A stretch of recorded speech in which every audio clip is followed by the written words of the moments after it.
Vamos a predicar la palabra de Dios en esta ocasión. Vamos al libro de Génesis, Génesis capítulo 3, y vamos a leer a partir del versículo 9 en adelante. Dice así la palabra del Señor. Mas Jehová Dios llamó al hombre y le dijo, Adán, ¿dónde estás tú? Y él respondió, porque estaba desnudo y me escondí. Y Dios le dijo, ¿quién te enseñó que estaba desnudo? ¿Has comido del árbol que yo te mandé no comieses? Y el hombre respondió, la mujer que me diste por compañera me dio del árbol, y yo comí. Entonces Jehová Dios dijo a la mujer, ¿qué es lo que has hecho? Y dijo la mujer, la serpiente me engañó y comí. Y Jehová Dios dijo a la serpiente, por cuanto eso hiciste, maldita serás entre todas las bestias y entre todos los animales del campo. Sobre tu pecho andarás y polvo comerás todos los días de tu vida. Y pondré enemistad entre ti y la mujer, entre tu simiente y la simiente suya. Esta te herirá en la cabeza y tú le herirás en el calcañar. Oremos. Padre bendito, creador del cielo y de la tierra, estamos en tu presencia, Padre. Miren esta ocasión que vamos a predicar tu palabra. Te rogamos, Señor, que tú nos des sabiduría, nos llenes de gracia, nos uses para tu gloria, Señor, que no sean mis palabras, sino las palabras tuyas. Que tú nos des, Señor, fluidez para expresar tu palabra como es debido.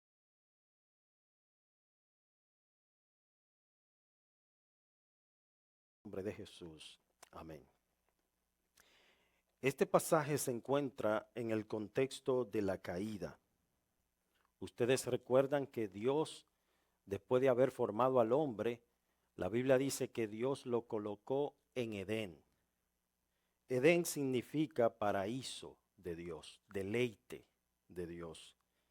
De manera que en Edén el hombre contaba con todos los recursos necesarios para tener deleite y comunión con Dios, para el hombre deleitarse con Dios.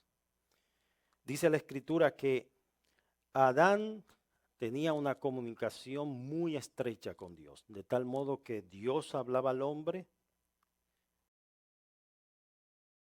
El pecado rompió la comunión que tenía el hombre con Dios. Y el pecado lo que trajo fue una enemistad, una separación entre el hombre y Dios. Y esta pregunta que el Señor le hace en el versículo 9, que es donde estaremos basando nuestro sermón en el día de hoy, ¿dónde estás tú? Es un llamado a la reflexión.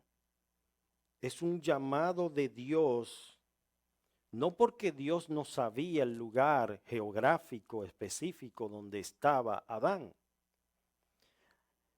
Dios lo sabe todo y él sabía en la condición que se encontraba Adán en ese momento y dónde estaba. Si no, recuerden que Dios había creado al hombre primero. Y como Dios creó al hombre primero,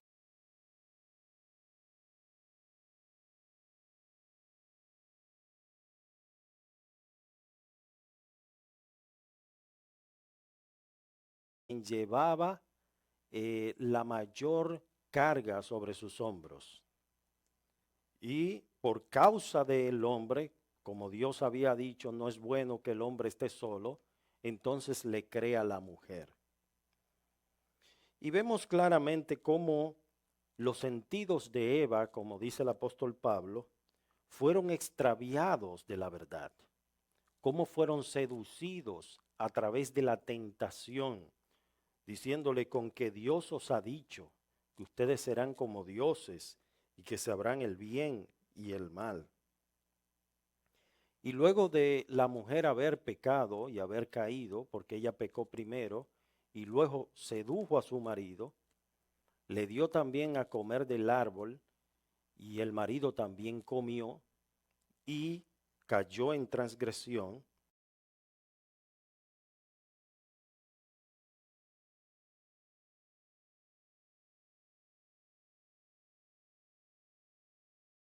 Sacerdote, como el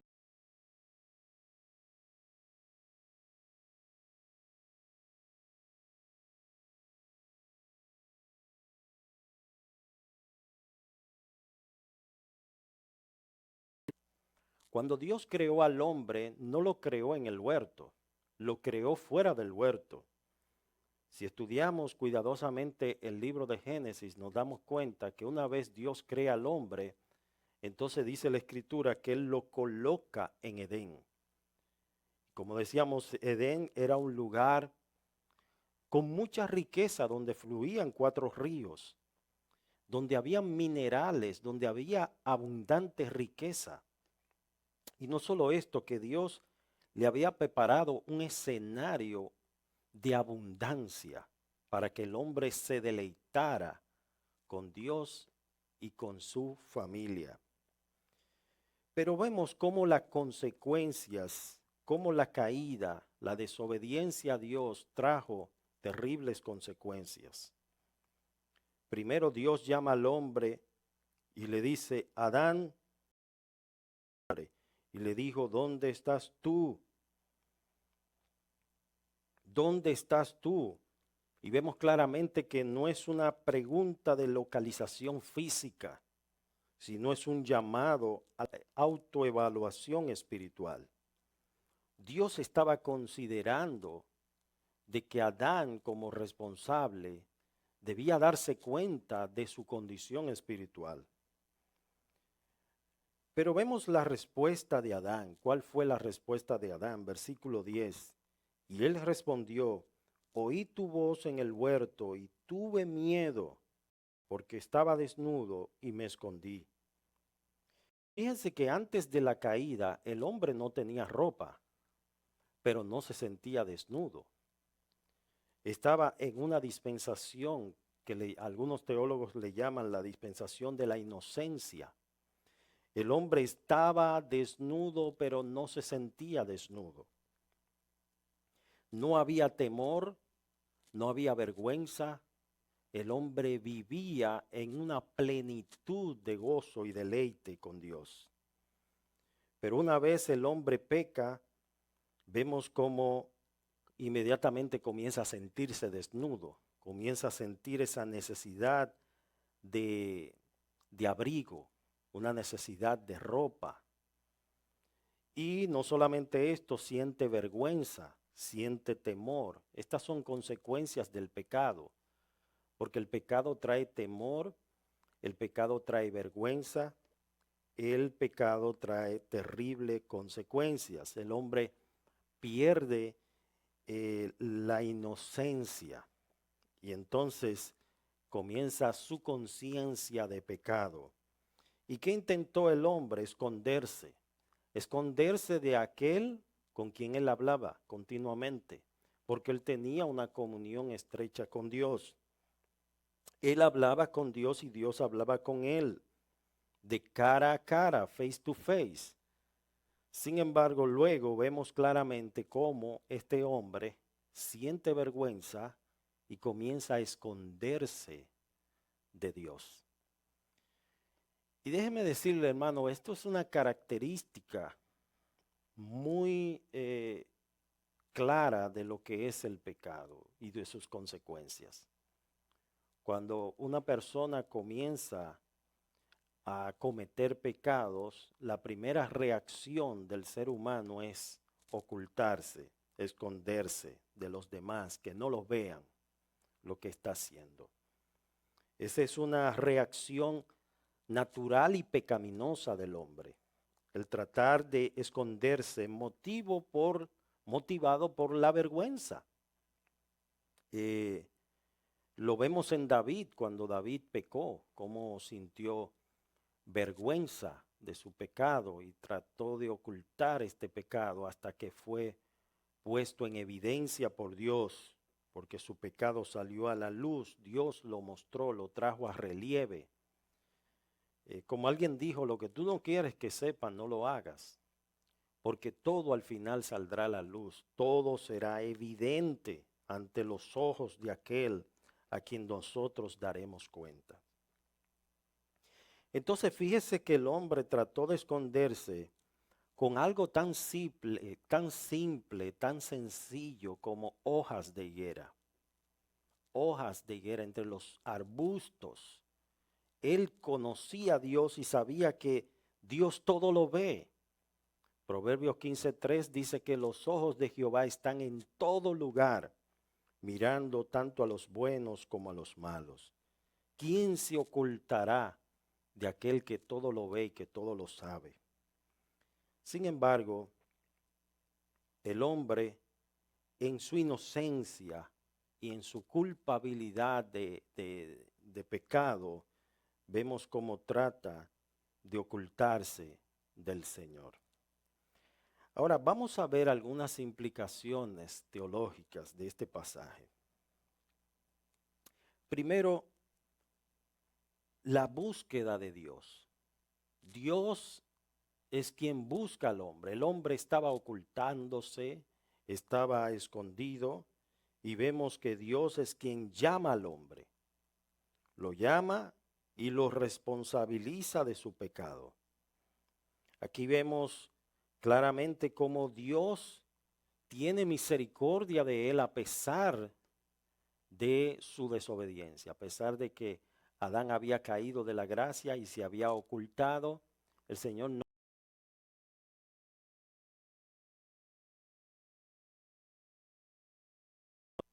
con la intención de sacarlo de esa condición.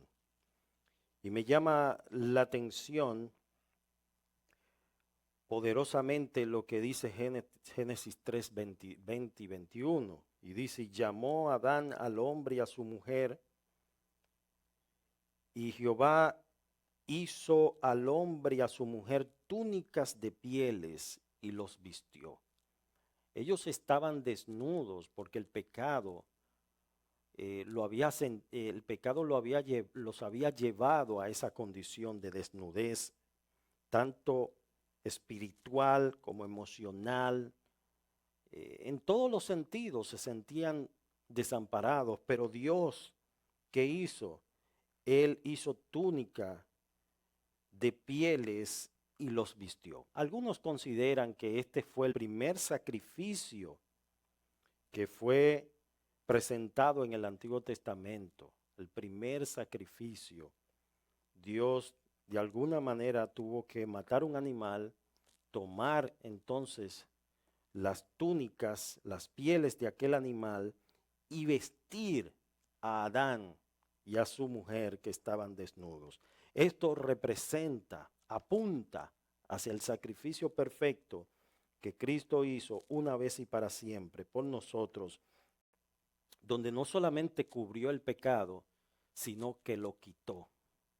Quitó el pecado del medio.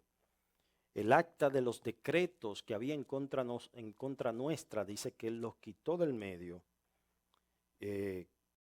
y exhibió públicamente a los principados, triunfando sobre ellos en la cruz. Por eso el mismo Juan el Bautista, cuando vio a Jesús, dijo, he aquí el Cordero de Dios que quita el pecado del mundo, que quita, no solamente que cubre, sino que quita el pecado del mundo. Entonces el pecado había separado al hombre de Dios. Dios busca al hombre, busca restaurar al hombre. En segundo lugar, vemos también la pregunta que el Señor le hace al hombre, ¿dónde está? ¿Dónde estás tú? ¿Dónde estás tú?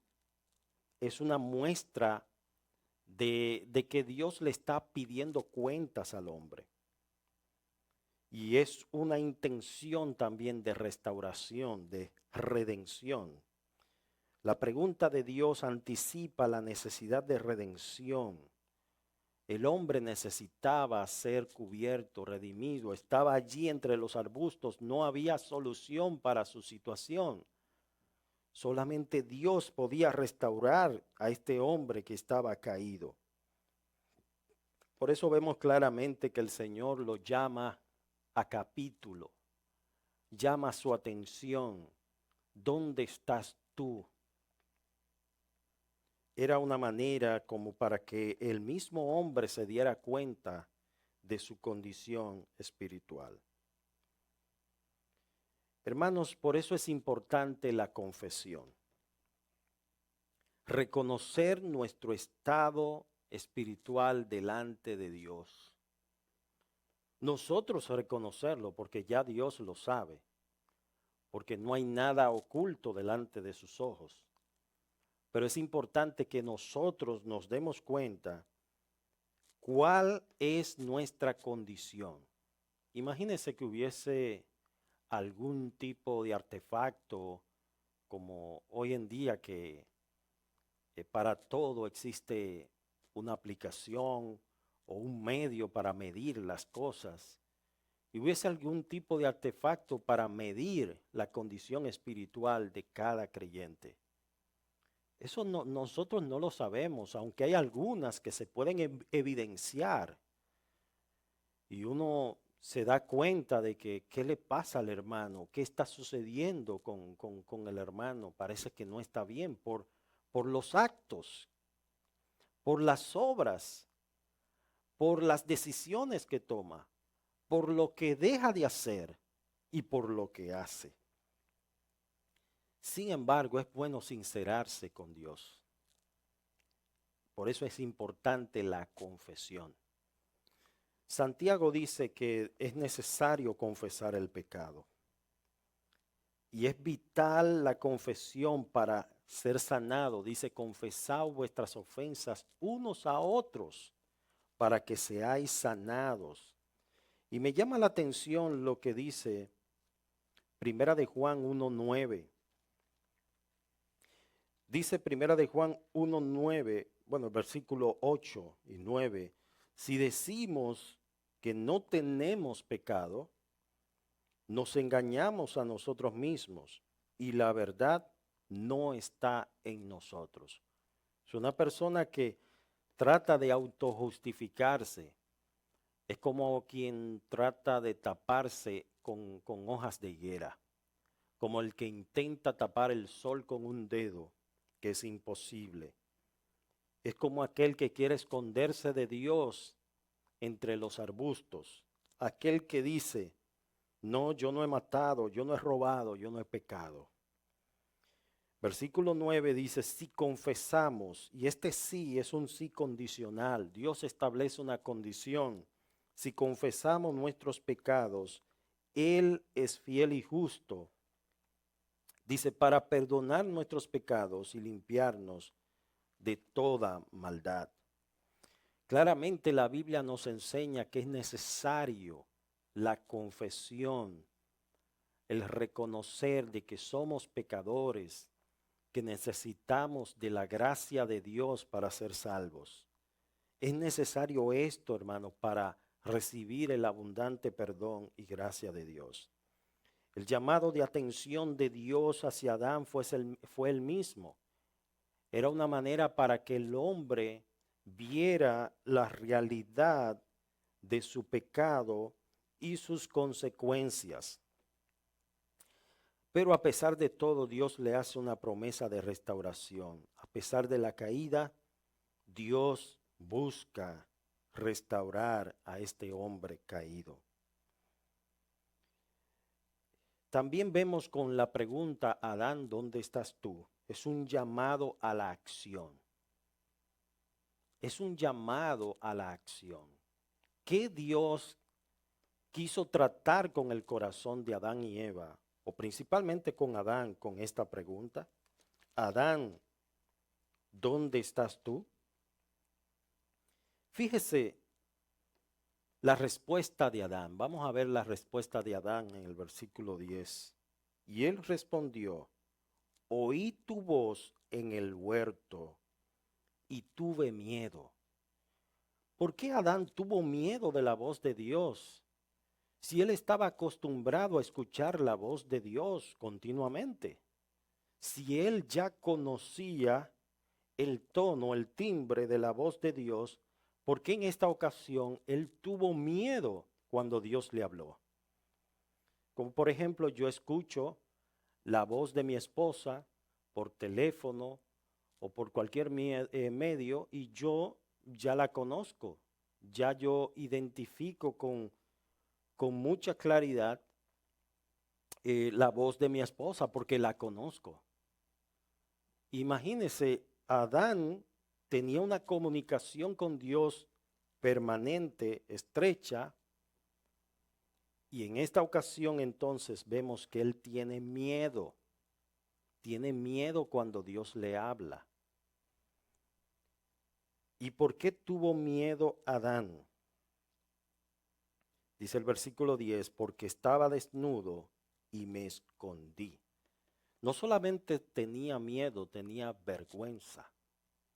Entonces el pecado trajo a su vida el temor y la vergüenza. El pecado trajo a su vida esa necesidad de ser cubierto, esa necesidad de protección. Se sentía desprotegido, se sentía avergonzado y buscaba la manera de cómo cubrir esto. ¿Cuántas personas en este tiempo están tratando de hacer lo mismo? Buscando maneras alternativas para cubrir una necesidad que solamente Dios la puede cubrir. La necesidad del vacío que tiene el hombre, solamente Dios puede llenar ese vacío. El hombre podrá intentar justificarse, podrá intentar llenar este vacío con una vida placentera, con bienes, con viajes, con dinero, con alcohol, con drogas. Pero solamente Dios puede llenar el vacío que tiene el hombre. Al final se va a sentir que nada de eso puede llenar ese vacío existencial. Solamente Dios lo puede hacer. Pero a pesar de todo esto, Adán comienza también a presentar sus excusas, porque el hombre también presenta excusas, como alguien dijo, desde que se inventaron las excusas nadie queda mal, porque el hombre comienza a presentar sus excusas y a tratar de justificar su hecho, lo que hizo. Fíjese lo que dice, Dios le dice, ¿quién te enseñó que estabas desnudo? ¿Has comido del árbol que yo te mandé que no comieses? Estas preguntas evidentemente son preguntas reflexivas. No era que Dios ignoraba estas cosas. Dios sabía perfectamente lo que estaba pasando. Pero Dios quería que que Adán lo confesara. Dios estaba confrontando a Adán con su pecado, porque Dios confronta al hombre por su pecado. Y aquí comienza en el versículo 12 el hombre a presentar sus excusas. Y el hombre respondió, la mujer que me diste por compañera me dio del árbol y yo comí. En otras palabras, tú eres el responsable, porque tú me diste una mujer, me la pusiste al lado, me pusiste un problema. Ella fue la que me dio del árbol y yo comí. Fíjese, hermanos, cómo el hombre en su pecado intenta justificar su acto diciéndole a Dios que la culpa estaba en la mujer. Así de sencillo, hermano, muchas veces nosotros buscamos culpar a alguien de nuestra condición. Buscamos culpables. ¿Quién es el culpable? Bueno, el culpable es el pastor. Bueno, el culpable es la iglesia. Bueno, el culpable es el gobierno. Culpable es mi familia. culpable es el diablo que me engañó. No, hermano. El problema está en ti. Tú eres el responsable porque tú fuiste el que caíste. La tentación vino, pero tú tenías la suficiente capacidad y fortaleza de decirle a esa tentación que no.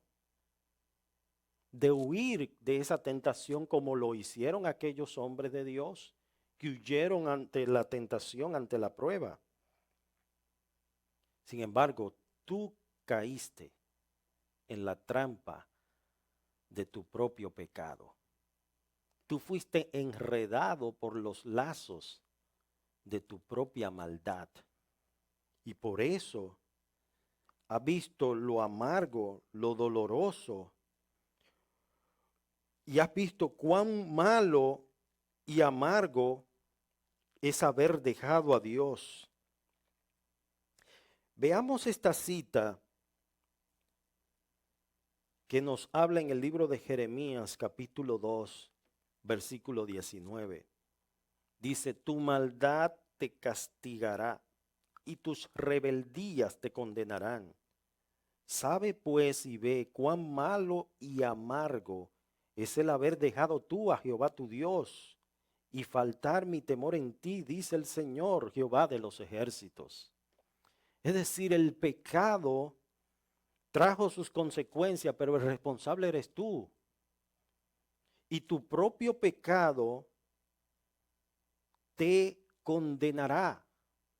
Es decir, tú estás cosechando lo que tú mismo sembraste. Nadie lo sembró por ti. Tú mismo lo sembraste y tú mismo vas a comer de esos frutos, que son las consecuencias. Y Dios le dice al pueblo en los tiempos de Jeremías, miren cuán malo y amargo, mire cómo considera Dios el pecado. No solo el pecado, sino también sus consecuencias. Malo y amargo. Un trago amargo. El haber dejado al Señor. El haber dado la espalda a Dios. Eso trae terribles consecuencias y todo fue por la falta del temor de Dios en su corazón. Adán fue seducido por la mujer por la falta del temor de Dios en su corazón. Porque él como sacerdote hubiese dicho, no, espérate, Dios dijo esto y esto es lo que vamos a hacer. Él se hubiese levantado como se levantó Josué en aquellos tiempos y dijo, escojan ustedes a quién van a servir, pero yo y mi casa serviremos a Jehová. Esa es la convicción y la firmeza que Dios quiere que nosotros tengamos. El temor de Dios son los frenos. El temor de Dios son los frenos que no dejan que nuestro vehículo avance hacia las terribles consecuencias del pecado. El Señor nos libra de muchos males cuando el temor de Dios está en nuestros corazones. Proverbios 1:7 dice que el principio de la sabiduría es el temor de Jehová. Y buen entendimiento alcanzan aquellos que buscan ese temor y esa sabiduría que solamente proviene de Dios. Entonces, vemos, hermanos, finalmente cómo Dios le hace un llamado a la acción a Adán, en ponerse a cuentas con el Señor, en confesar la verdad, confesar el pecado. No buscar la manera de justificar el hecho cometido. Dios luego confronta a la mujer, dice en el versículo 13, entonces Jehová Dios dijo a la mujer, ¿qué es lo que has hecho? Esta pregunta evidentemente no muestra que Dios ignoraba el hecho de lo que ella había cometido. Dios le está diciendo, ¿qué es lo que has hecho? ¿Qué locura cometiste?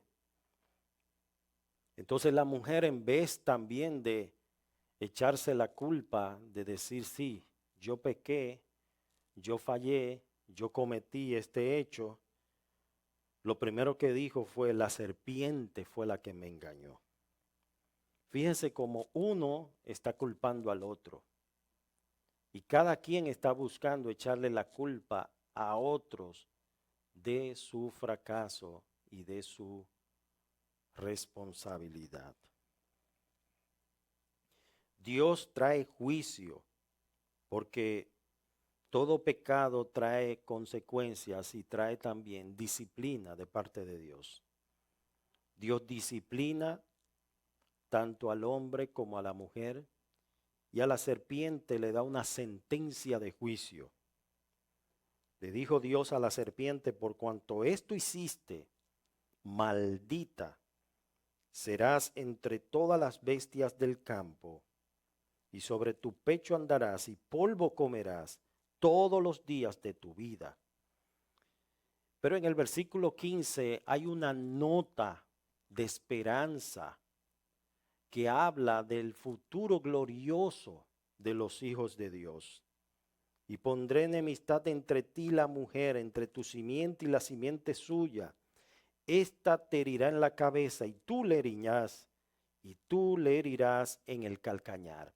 Esa fue la obra de Dios, la obra de Cristo en la cruz del Calvario.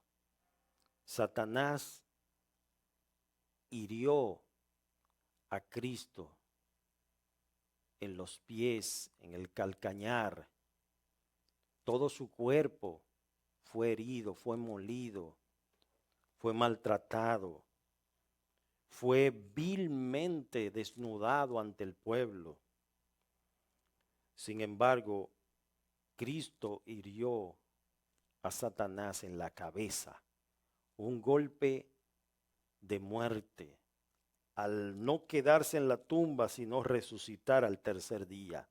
Se levantó glorioso sobre todo nombre, sobre todo principado, sobre toda potestad. Como dice Pablo en 1 Corintios 15, ¿dónde está, oh muerte, tu aguijón? ¿Y dónde, oh sepulcro, tu victoria? La muerte es sorbida por victoria. Cristo venció la muerte, venció al diablo, resucitó triunfante, se levantó y ha prometido levantar y resucitar a aquellos que confían en Él. Vemos aquí, hermanos, que en la cultura hebrea la relación entre Dios y el hombre es fundamental. Y el pecado, la desobediencia, el desobedecer las instrucciones de Dios, trae como consecuencias terribles males. A veces pensamos que cuando Dios dice no es porque Dios me está prohibiendo algo, un gozo, un placer por caprichoso que es. No, Dios nos está diciendo no, es para nuestro bien. El beneficiado soy yo, porque Dios me está librando de muchos males. Cuando usted le dice a un niño pequeño, mira, no cruces la calle, porque hay muchos vehículos, usted le está dando una advertencia. Ahora, si este niño quizás no entiende el por qué el papá le está prohibiendo cruzar la calle y cruza y es atropellado por un vehículo, entonces no puede culpar a nadie, porque él está cosechando lo que sembró, su desobediencia. Entonces, hermanos, con esta pregunta que Dios le hace a Adán y esta pregunta que Dios nos hace hoy a nosotros, debemos pararnos en el espejo y ver nuestra condición espiritual. ¿Qué estamos haciendo? No solamente de los pecados de omisión, sino de comisión. ¿Qué estamos haciendo y qué estamos dejando de hacer? ¿Qué estamos dejando de hacer que debemos hacer? ¿Y qué estamos haciendo que debemos dejar de hacer? Debemos aprovechar el tiempo en vivir para la gloria de Dios, en consagrar nuestras vidas para su servicio en hacer lo que Él nos ha mandado hacer, independientemente de lo que otros crean, porque hay veces que las personas se dejan deslumbrar con lo que otros hacen, no, porque todo el mundo lo está haciendo. Y entendemos de que si todo el mundo lo está haciendo, ya eso es una licencia para que yo también lo haga. No, porque eso todo el mundo lo hace, todo el mundo se va al semáforo en rojo, yo también puedo hacerlo. A ellos no les pasa nada y a mí tampoco me va a pasar nada. No, Dios disciplina a sus hijos. Dice la palabra que si se deja sin disciplina, entonces somos bastardos y no hijos. ¿Qué hijo hay que su padre no discipline? Dios estaba disciplinando a Adán y Eva y ellos estaban cosechando las consecuencias de su propio pecado.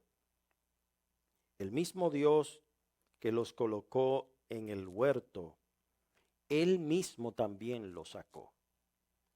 Él no mandó a otro, Él responsablemente los sacó. Dios contrata y Dios también cancela.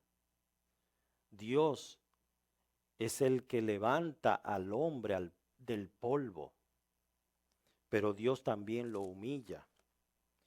Vamos a ver lo que dice Primera de Samuel, primer libro de Samuel, donde Ana en su canto lo expresa magistralmente después de haber recibido la respuesta de Dios que ella tanto le había pedido. Dice en el versículo 3, primero de Samuel capítulo 2, no multipliquéis palabras de grandeza y altanería. Dice, cesen las palabras arrogantes de vuestra boca, porque el Dios de todo saber es Jehová, y a él toca el pesar las acciones. Los arcos de los fuertes fueron quebrantados, y los débiles se ciñeron de poder. Los saciados se alquilaron por pan, y los hambrientos dejaron de tener hambre. Dice, hasta estéril ha dado a luz 7, y la que tenía muchos hijos languidece. Dice el versículo 6, Jehová mata y él da vida. Él hace descender al Seol y hace subir. Jehová empobrece y él enriquece, abate y enaltece. Él levanta del polvo al pobre y del muladar al menesteroso, exalta al menesteroso para hacerle sentarse con príncipes y heredar un sitio de honor. Todo eso lo hace Dios. Dios exalta al humilde, pero Dios también quebranta al altivo. Cuando el hombre intenta de autojustificar su pecado, es un reflejo de su naturaleza pecaminosa, que siempre está inclinada a buscar la manera de cómo remediar las cosas, de cómo ponerle una curita a la herida. Sin embargo, Dios trae a relieve tu propio pecado. Dios te confronta con tu propia maldad. Dios te hace ver la realidad, la gravedad de tu pecado. Te confronta con ese pecado con la intención de restaurar tu vida. Pero el arrepentimiento es importante para la restauración. La confesión es importante para la restauración. Es necesario que el hombre diga, sí, yo he pecado, yo he hecho esto. Es necesario de que el hombre reconozca que es pecador y que necesita de esa gracia salvadora. Vamos a orar y vamos a pedir a Dios, a rogar al Señor, que muchos de los que están al alcance de nuestra voz, de los que están aquí y de los que están escuchando a través de los medios, pues hoy sean confrontados por el Señor con esta palabra, con este mensaje, y que puedan salir de las tinieblas a la luz admirable. Oremos. Amantísimo Padre Celestial, queremos agradecerte, Señor, por la gran oportunidad de poder predicar tu palabra. Gracias, Señor, por este privilegio, por esta bendición, de poder dar de gracia lo que de gracia hemos recibido. Te rogamos, Señor, el poder, el fluir de tu Espíritu, aplicando esta palabra a cada corazón. Que tú obres poderosamente, Señor, y que este mensaje pueda viajar y llegar a lugares lejanos, alcanzando vidas con tu glorioso evangelio. Gracias te damos en el nombre de Jesús. Amén.